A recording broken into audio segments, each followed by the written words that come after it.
أهلا بيكم وفيديو جديد.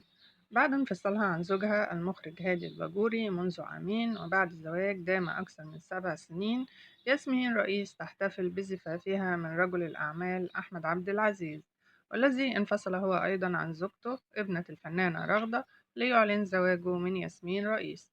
وأقيم حفل الزفاف أمس بحضور عدد قليل من النجوم أبرزهم الفنانة مريهان حسين والفنان كريم فهمي وزوجته، وأيضا الفنانة دينا الشربيني، وهي الصديقة المقربة لياسمين رئيس.